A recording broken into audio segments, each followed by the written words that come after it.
Hello friends, ചെടികൾ മണ്ണിലാണെങ്കിലും വെള്ളത്തിലാണെങ്കിലും നമ്മൾ അതിൻ്റേതായിട്ടുള്ള രീതികളിൽ ചെടികളെ പരിചരിക്കണം.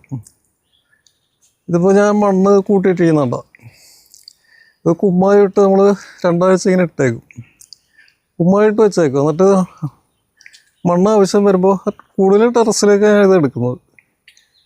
അകത്തൊക്കെ കൂടുതലും വെള്ളത്തിൽ വെക്കുന്നത്, വേറെ മണ്ണിൻ്റെ ആവശ്യമില്ല. മണ്ണ് നമ്മൾ കാശ് കൊടുത്ത് മേടിക്കുന്നതാണ്. ഇത് നമ്മൾ ബിഗോണിയ റെഡാണ്, അതിൻ്റെ ഫ്ലവർ ഉണ്ടാവും, നല്ല ഭംഗിയുള്ളൊരു ചെടിയാണ് കേട്ടോ. ഇതൊക്കെ കവറിലെങ്ങനെ വെച്ചിരിക്കുന്നത്, അതായത് അകത്തുള്ള ചെടികളൊക്കെ നമുക്ക് എപ്പോഴും നിലനിന്ന് വരില്ലല്ലോ. അപ്പോൾ ഇത് നമ്മൾ ആദ്യം കവറിൽ നിന്ന് എടുത്ത് അകത്ത് വെക്കലാണ് പതിവ്. പിന്നെ ഡെയിലി നിങ്ങൾ ചെടികളെ പരിപാലിക്കണം, അതിൻ്റെ ഇലയും കാര്യങ്ങളൊക്കെ നോക്കണം. ഫിലോഡൻഡ്രൻ്റെ ചെടിയാണത്, ബെർലി മാക്സ് ഫിലോഡൻഡ്രൻ. അത് നമുക്ക് അകത്ത് വെക്കാൻ പറ്റുന്ന ഒരു നല്ലൊരു ചെടിയാണ്. ഡ്രസ്സീനയുടെ പ്ലാന്റ്, ഇത് സ്ഥല സൗകര്യം കുറവുള്ളൊരു. ഇതേപോലെ നമുക്ക് ഇതിപ്പോൾ നമ്മുടെ റംബൂട്ടാനാണ്, റംബൂട്ടാൻ്റെ ചുവട്ടിലാണ് മറ്റുള്ള ചെടികളൊക്കെ വെച്ച് കൊടുത്തിരിക്കുന്നത്. അതുകൊണ്ട് ഇത് നമ്മുടെ ചെമ്മീൻ പുളി, അതിൻ്റെ ചുവട്ടിൽ ഇതുപോലെ വെച്ച് കൊടുത്തിട്ടുണ്ട്.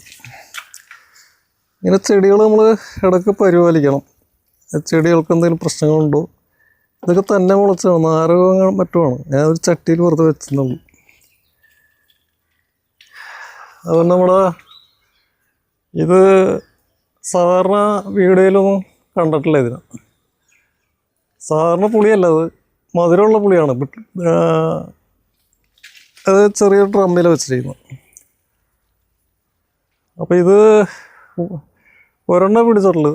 ഏതൊരു പ്ലാന്റിൻ്റെയും ഫ്രൂട്ട്സ് പിടിക്കാനായിട്ട് ഒരു 2-3 പ്രാവശ്യം പൂത്തണമെങ്കിലും ഈ ചെടി ഫ്രൂട്ട്സ് ഉണ്ടായില്ല, നിറയെ പൂക്കളായിരുന്നു ഇതിൽ.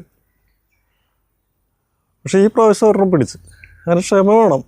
ഇതൊരു അടുത്ത പ്രാവശ്യം എന്തായാലും ഇത് കാ പിടിക്കും. ഇപ്പോൾ ഈ പ്രാവശ്യം ഒരെണ്ണം പിടിച്ചെങ്കിൽ അടുത്ത പ്രാവശ്യം ഇതിലൊക്കെ കായ ഉണ്ടാവും.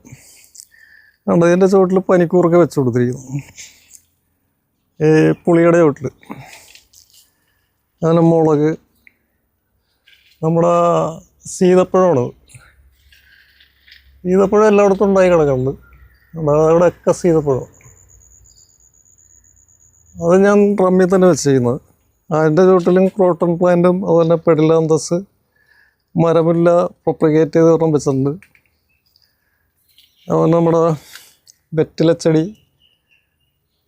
ഇത് കശുമാങ്ങയാണ്, കശുവണ്ടി കവറിൽ കുഴിച്ചിട്ട് മുളപ്പിച്ചാണ്. അത് ഈ മാവിൻ്റെ ചുവട്ടിലാണ് വെച്ചിരിക്കുന്നത്. മാവിൻ്റെ ചുവട്ടിൽ മുളച്ചിരിക്കുന്ന ഒരു മുളകാണ് ഈ കാണുന്നത്. ഇതിലൊക്കെ ധാരാളം മുളകുണ്ടായി കിടക്കുന്നതാണ്, വെള്ളമുളകാണ്. ഇതിലൊക്കെ മുളകാണ്. അപ്പോൾ ഈ നമ്മൾ ഒരു അധികം വേരോട്ടമില്ലാത്ത ചെടികൾ, ഇതിപ്പോൾ മാവ് മറ്റേ മൂവാണ്ടൻ മാവാണ്. കഴിഞ്ഞ പ്രാവശ്യമൊക്കെ മാങ്ങ ഉണ്ടായതാണ്. ഇതിൽ ചെറിയൊരു 20 ലിറ്ററിൻ്റെ പെയിൻറ്റ് ടിന്നിൽ വെച്ചിരിക്കുന്നത്. അതിൽ തന്നെയാണ് ഈ മുളകിനെ പിടിപ്പിച്ചെടുത്തിരിക്കുന്നത്. മുളകിൻ്റെ നീളം നോക്കിയാൽ അവന് സൂര്യപ്രകാശം കിട്ടാഞ്ഞിട്ട് ഇങ്ങനെ മുകളിലേക്ക് പോയിരിക്കുന്നതാണ്. ഞാനിപ്പോൾ നിങ്ങളെ കാണിക്കാൻ വേണ്ടി കൊമ്പ് ഇപ്പുറത്തേക്ക് ചായ്ച്ചതാണ്. കണ്ടോ, ആ മാവിൻ്റെ അവിടം വരെ ചെന്നത് എൻ്റെ ഹൈറ്റ്. അപ്പോൾ ഇന്നത്തെ വീഡിയോ ഇത്രേ ഉള്ളൂ. ഇനി അടുത്തൊരു വീഡിയോ ആയിട്ട് നിങ്ങൾ വീണ്ടും വരുന്നതാണ്.